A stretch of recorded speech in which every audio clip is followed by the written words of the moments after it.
probability, it says we've learned how to collect, organize, and summarize data in chapters 1 through 4.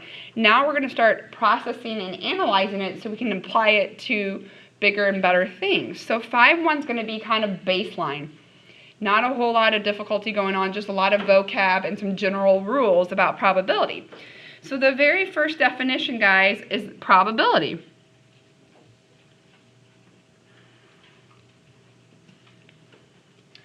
What is probability? It is the measure of the likelihood of a random phenomenon or chance behavior. That makes it sound way cooler than it really is, like a random phenomenon. Guys, the probability could just be what are the odds that you find a parking spot in 5 minutes. Okay? It's a chance, it's random, so they kind of make it sound really neat, but it's just what are the odds of something happening. One thing I want you to note is that there's 3 ways we're going to express our answers. We can either do it with fractions, decimals, or percents. If it's easy probability, like 1 out of 3, we're going to just use a fraction, 1/3. But if we get into more complicated probabilities, it's very typical to express them as decimals. Not as often do we express them as percents, but usually when we talk to people, we'll talk about it as a percent. All right? An outcome is the result of a single trial of a probability experiment. So an outcome basically, guys, is just what happened, okay? Did you find that parking spot in 5 minutes? Or did you pass that class? Or did you make that free throw?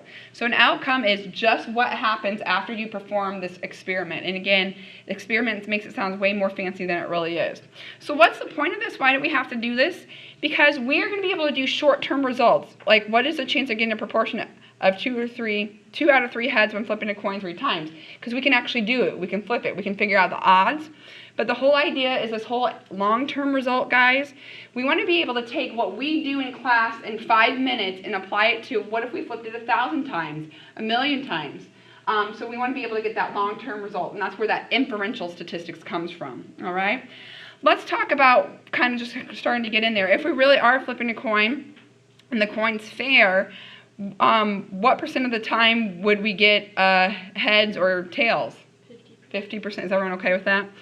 And the reason why we're filling this out is because today, right now, if I should have brought a coin.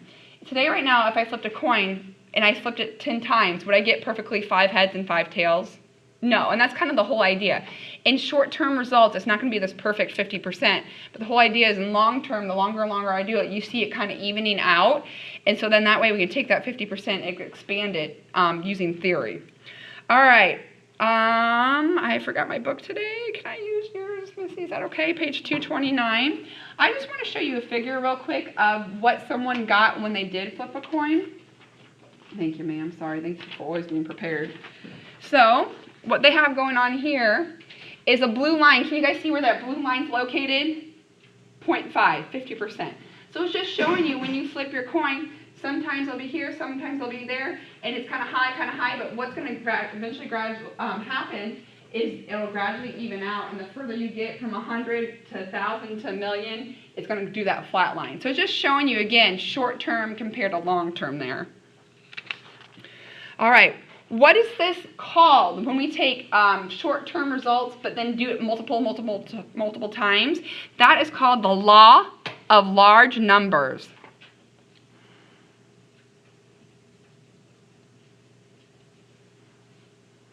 The law of large numbers. What is exactly the definition? It just says as you take more and more trials, the calculated probability, so what you actually get, will approach the theoretical value. So the more and more we flip a coin, we're going to get closer and closer to that 50%. We might get it 75% of the time, then it jumps down to 60, and we'll get closer and closer to 50. Guys, this is kind of an underlying theme of stats. Just basically the more results you have, the better, the more accurate you are, right? That's why I wanted you to pick in your project, your data project, something you do either daily or 2 to 3 times a week, because you're going to be able to get a lot of data.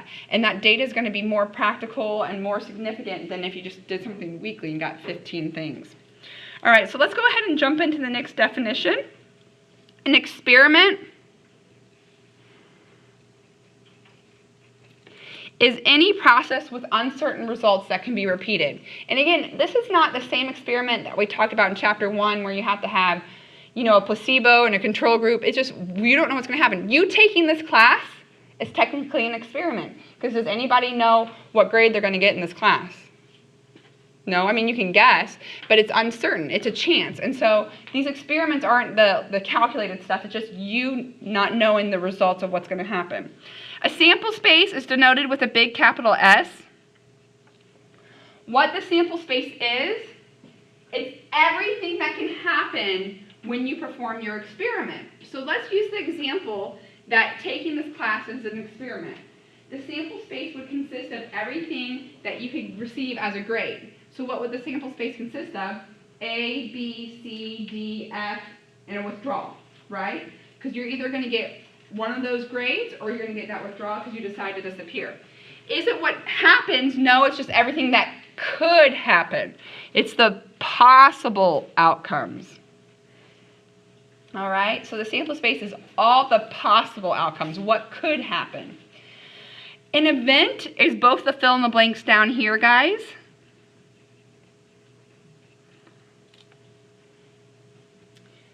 What is an event? It's any collection of outcomes from a probability experiment. And they go on to say that it can be one outcome that you're worried about or more than one outcome. So again, using the example of taking this class, the sample space is A, B, C, D, F, withdrawal. Maybe I care about the event that you pass. Well, what grades would be okay then? A, B, or C. Notice that's multiple grades, and so that event is made out of multiple outcomes. Or I might just worry about you guys getting an A. That's an event as well, but it's a single one. So you can look at it holistically with multiple things or just one thing at a time. How they denote E is usually with a capital E. I will usually use whatever we're talking about. So if I want to know the probability that you guys get an A in this class, I will use capital A. Or the probability that you pass the class, I will use a P. I'll use something so we know what we're talking about. All right, so let's just start with an example here. It says an experiment consists of rolling a fair die and tossing a coin, okay? So what's going to happen here is that I'm going to have a dice, and I'm going to roll it, and then I'm going to flip the coin. What lands on my coin and what lands on my die, that is the outcomes. So we need to come up with a sample space, all right? So there's kind of a lot that's going to happen here. If I was just flipping a coin, what would my sample space be? What could I get when I flip a coin? Heads or tails? Are you guys okay with that? If I was just rolling a normal dice, what would that give us? 1, 2, 3, 4, 5, 6. But in this example, we're doing both. And so we are going to start pairing things, okay? So let's say I flip my coin and it lands on heads. What could heads be paired with? It could be paired with 1 through 6 of my dice, okay? So what we're going to have in our sample space is H1 for getting the heads on our coin, but getting a 1 on our die. H2, H3, H4, H5, H6. Do you guys agree that I could flip a coin and get heads, but I could roll the die and you could get any one of those 6 numbers? So that we could get any of those 6 pairings. Is that my entire sample space? No. What do I need to go back and do? The same thing, but with tails, right? I could flip a coin and get a tail with any of those 6 numbers.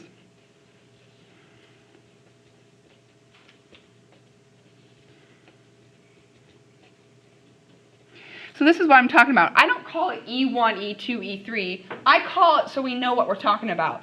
This is flipping a coin and getting tails and a 4 on our dice. Is that all right? Let's go back to the problem, and it says, okay, say the event I care about is rolling a prime number and getting tails, okay? So what events would be in my sample space? Well, do you guys remember what a prime number is? How would you describe a prime number?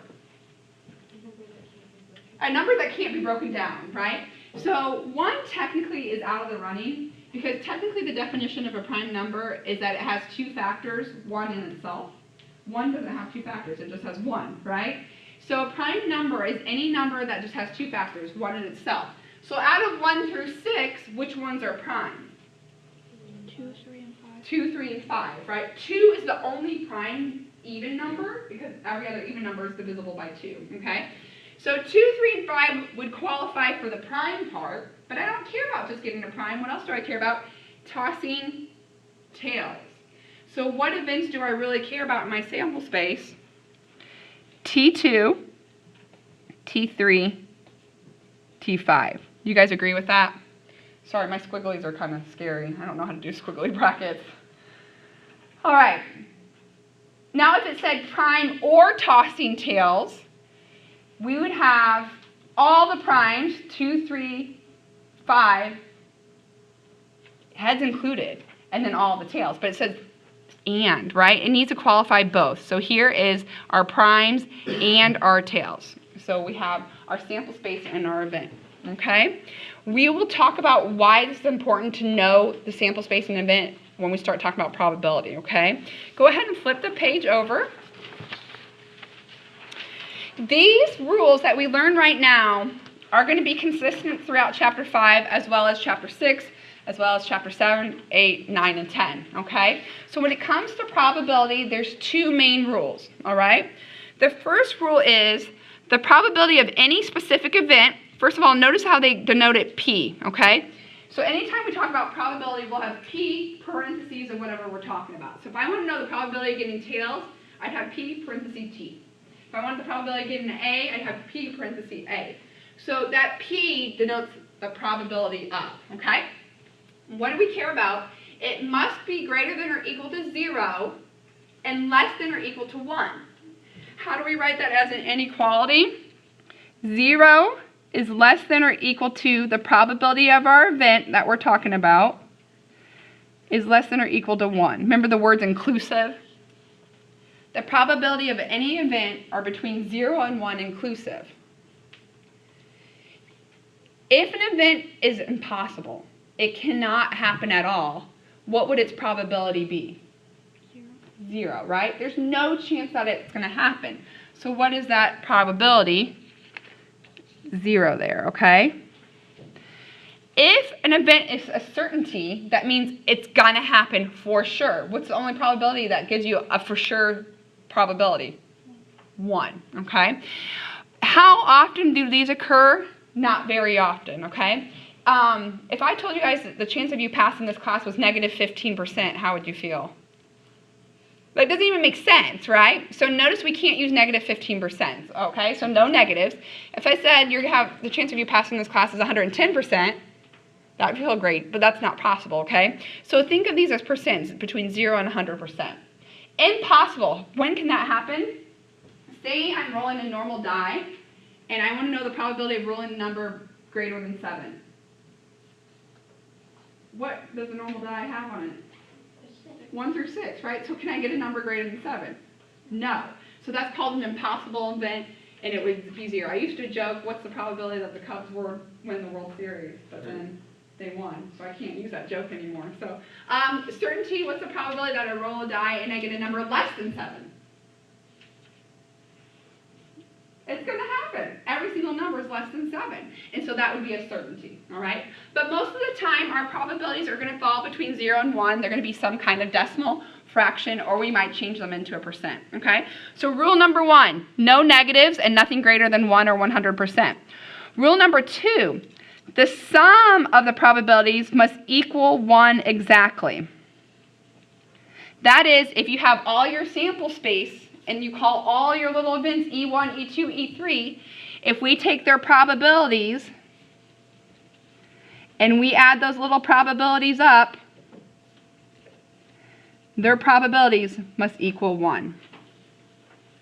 So if your sample space is made up of multiple events, if we consider the probabilities for each of those events and add them, they must equal 1 perfectly. Okay? Think of the easiest one, flipping a coin. What did you tell me the probability of getting heads was?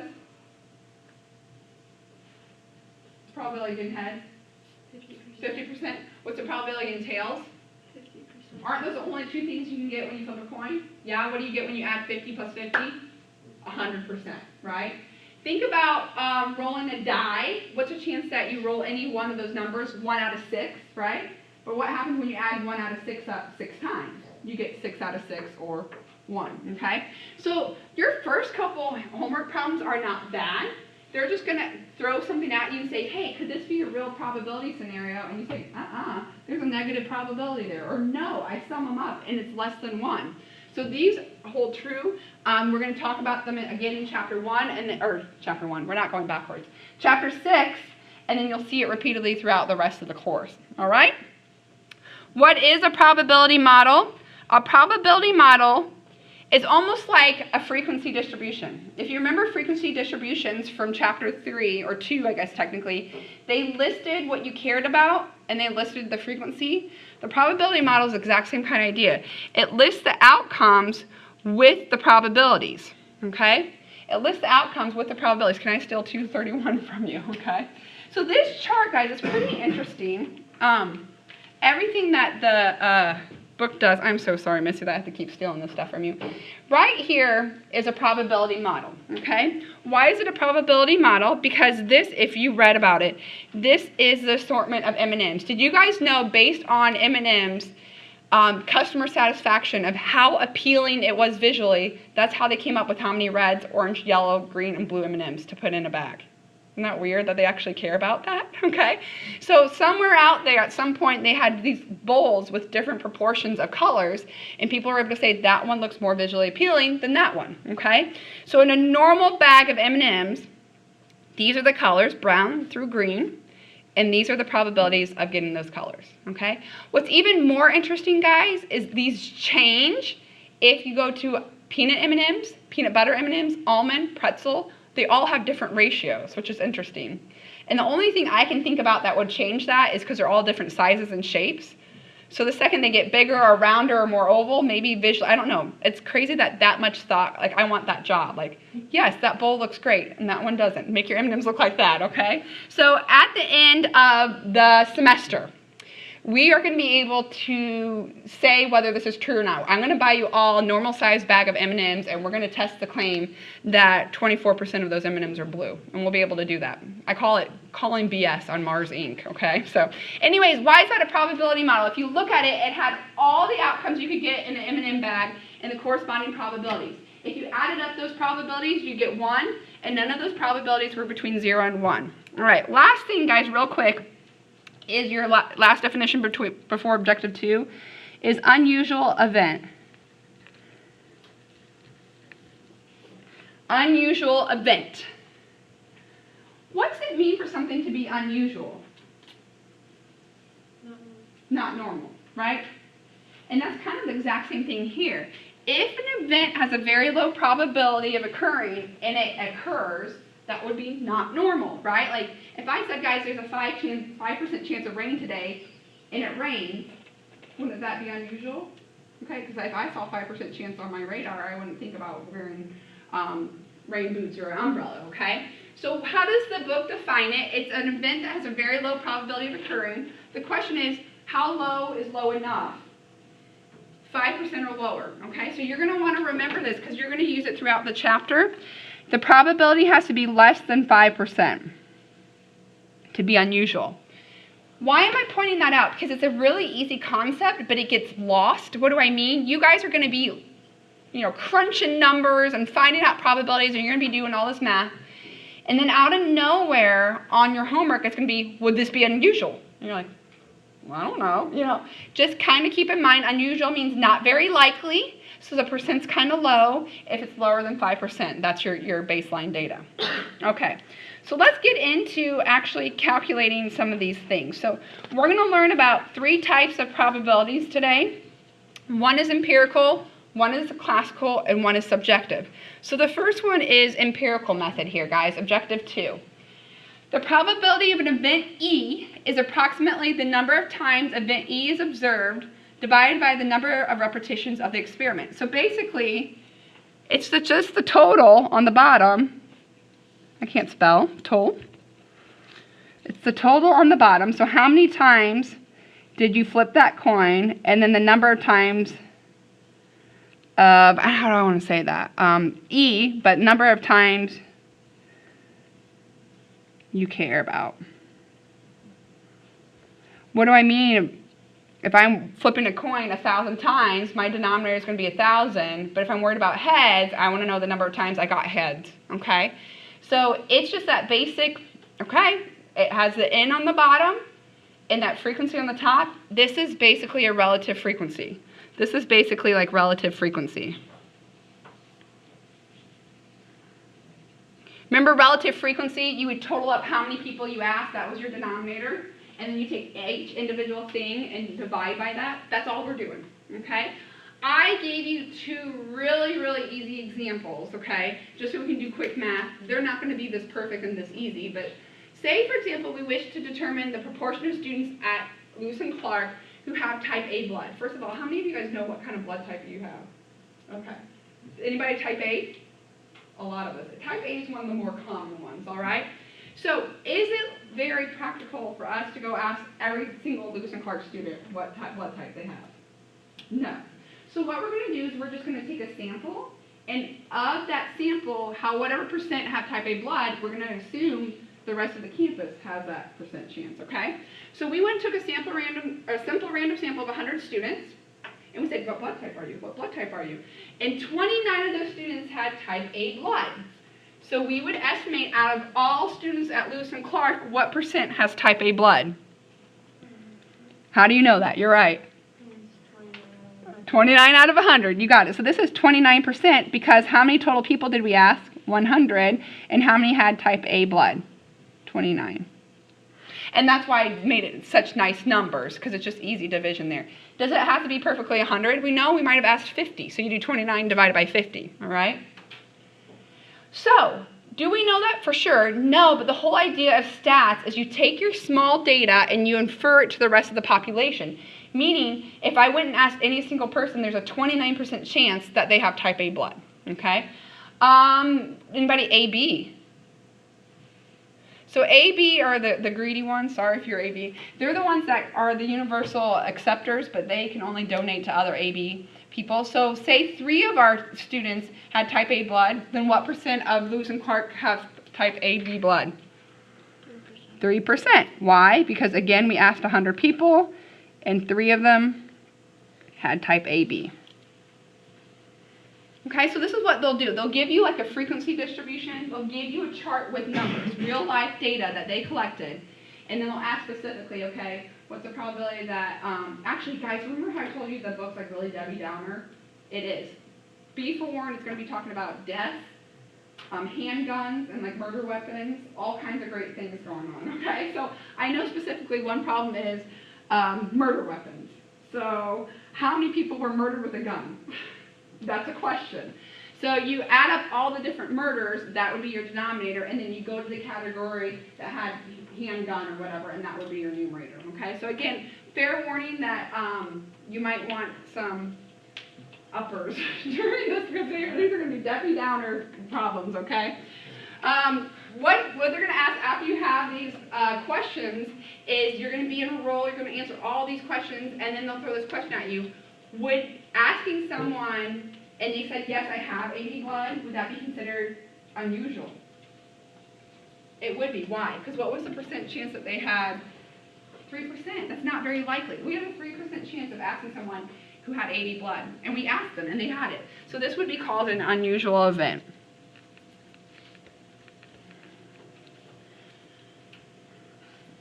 Okay, so there's not a whole lot going on. Can I steal that for a second again? Sorry. I just want to give you an example, because these 2 examples are not hard. I just kind of gave you easy numbers, but I want to give you an example of what you're going to see on your homework. Sorry, Missy, I keep going to you and stealing stuff. This is going to be an example of what you see. So this probability model has the types of transportation, maybe how you get to work, right?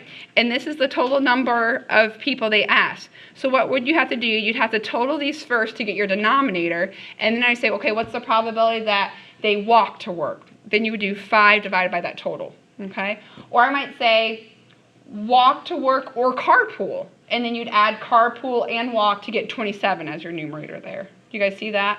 So whenever you want to find probabilities, add them up to get your total, and then just look at the specific categories that it asks about to get your numerator. Thanks again for that. All right, empirical rule. What you want to remember is data is needed. data is needed. In order to do the empirical rule, you either have to perform the trial a set amount of times, or data has to be given to you just like that chart, okay? Data is needed in order to figure out probabilities. All right, so let's look at objective 3. It is using classical method. The definition of classical method says, an experiment is said to have equally likely outcomes when each outcome